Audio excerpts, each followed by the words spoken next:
The women's pair. We've got a 6-boat lineup here in the women's pairs. Kolkman and Mulder here instead of the world champions, the development Dutch squad leading out the roster. But let's introduce you to those crews. Firstly, there is that development crew, Willemien Mulder and Ilse Kolkman, the youngsters who came 5th at Lucerne. And they'll be joined next to them by the winners from the final Olympic qualification regatta, Denmark, Fia Bjergsen and Hedvig Rasmussen. Jess Morrison and Annabelle McIntyre here, the World Championship silver medalists from Belgrade, and they'll go next to Ireland, Afrik Kyo and Fiona Murta, bronze medalists from the Olympic Games from the women's four back in Tokyo. The two French crews will occupy lanes 5 and 6, Emma Cornelius and Josephine Cornu, the under-23 bronze medalists, stroking that France 1 crew.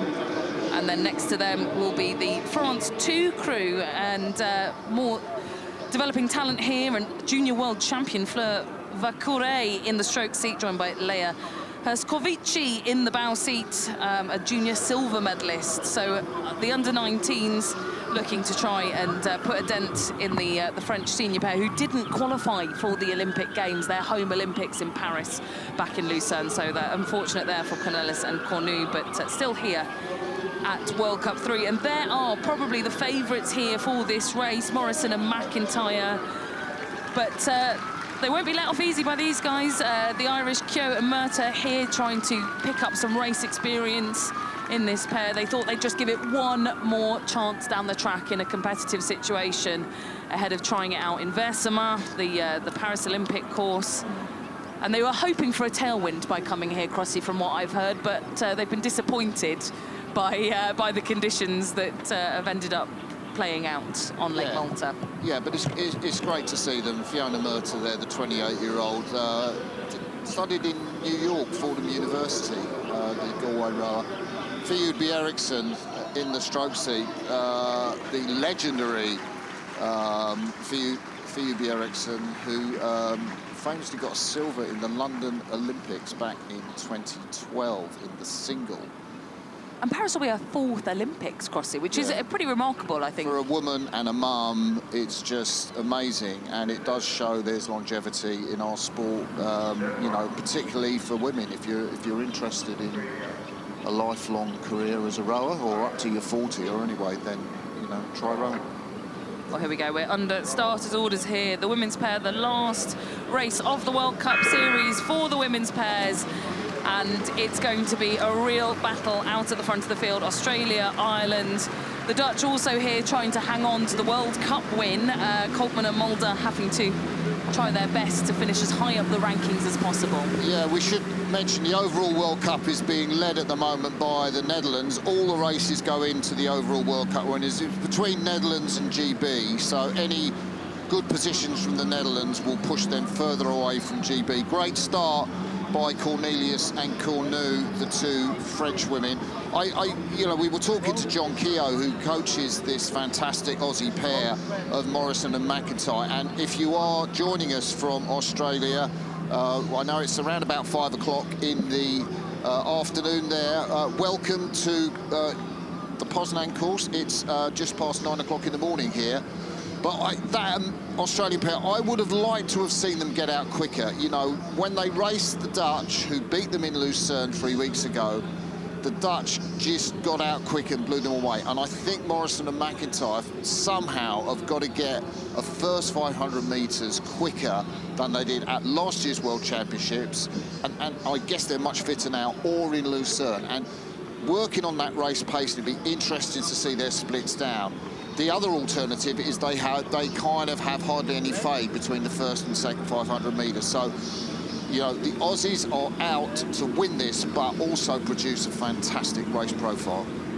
Yeah, and this is exactly what this kind of race is for. Not only, this is obviously the last World Cup of the season. They've won everything that they've entered so far, the Aussies, but because the Antipodeans don't come over until sort of World Cup 2, World Cup 3, it's Yeah, I think that this is a real opportunity to put together a competitive race plan and make those tweaks through the weekend as to how they want to race profile. So Morrison and McIntyre, they had such a disappointing run in the pair in Tokyo. They won the B final, but that's not where they wanted to be based on that season.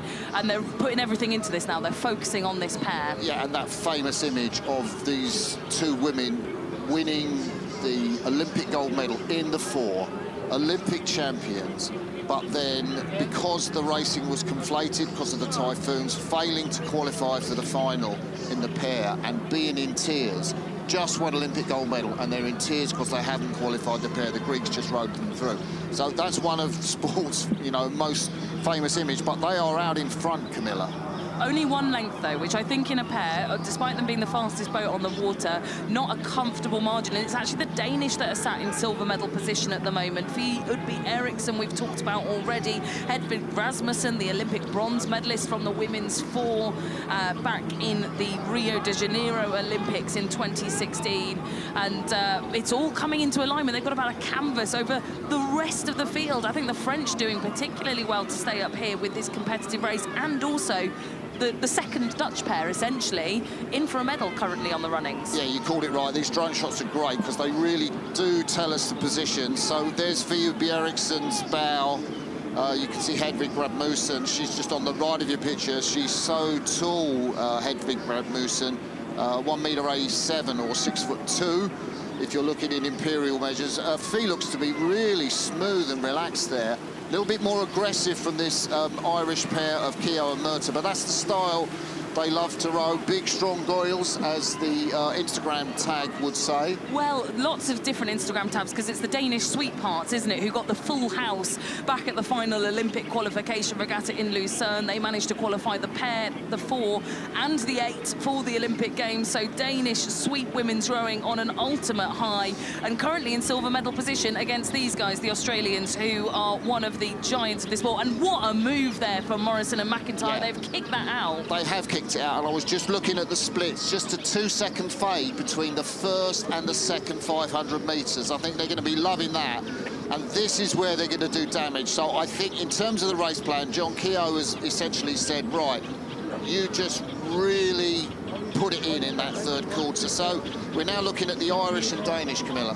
Yeah, the Irish and the Danish, and we talked about Hedvig Rasmussen in the bow seat, who takes a look over there at Afrit Keogh and Fiona Murtagh, who they've been tussling the whole way down. I thought it was the Danish. The Irish came surging back in that second 500, and I think if I was to pick a bow ball, Ireland currently in that silver medal position. It's flipped from the 500-metre marker, and still over on the far side, the Dutch plaguing this race. I think they could be in for a shot at a podium position here on the far side crossing. Yeah, Coltman and Mulder taking the space of the world champion Dutch pair, Cleveling and Meester, in this regatta. The LA Project LA development crew absolutely up there with the rest of the field. Of course, they were in the final in Lucerne. They're on the far side, but look at the third quarter. These two Australian women have put in. Annabelle McIntyre from Western Australia, the Perth native mechanical engineer. Jess Morrison, the former top freestyle swimmer, who changed because of that shoulder injury to rowing. And that's a fantastic catch. Two more professional athletes you won't find anywhere in the world.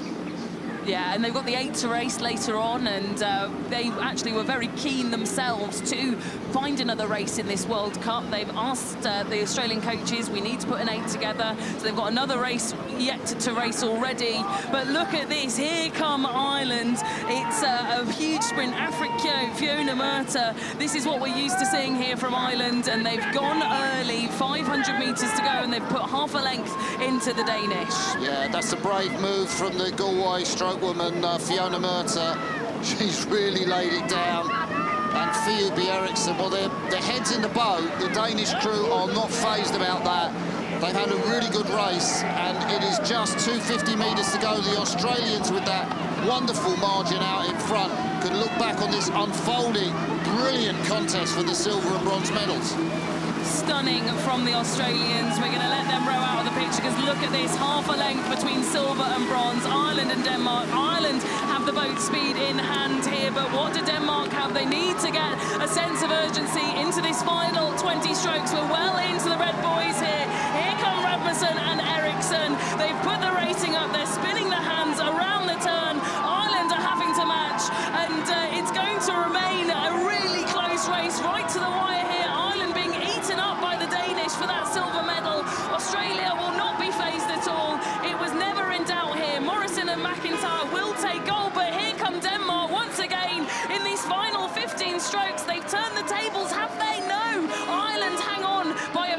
centimetres to silver. Kyo and Murto, Rasmussen and Eriksson will have to settle for a bronze, much like they sort of ended up in that final race in Rio in the women's 4 that Rasmussen was a part of. But in the pair this time around, it'll be a bronze at World Cup 3 behind this stunning combination, Morrison and McIntyre. Wow, they must be very pleased with that. Yeah, they did the job, didn't they? Nods, yeah, you know, we did what our coach John asked. You know, we delivered on that race. I thought they might try and go out quicker, but, you know, I'm not privy to their, you know, race tactics and so on. But, you know, that sort of minimal fade between the first and second 500s, that brilliant third quarter, I think that's where they're really going to try and take it to the Dutch in the Paris Olympics, and I think they delivered. Looked very composed, really centred in their bodies, nice and smooth, straight down the bow, not looking out. You can see them there, Camilla. Look at that front end. That's Jess Morrison. Really spot on there, just as the blade goes into the water. Beautiful front end of the stroke from the Aussie. It's so difficult to achieve in the pair, right? Like combination after combination, so difficult to get out there where it's really unstable and get that front end right. And Morrison and McIntyre have been rowing together for the entirety of the last couple of Olympiads, and they've really managed to nail that. So it's just the front end of the race now that they need to make sure that they perfect in the next 40-odd days. But it's going to be a gold medal here to round off the World Cup season ahead of Ireland in silver and Denmark with that bronze medal.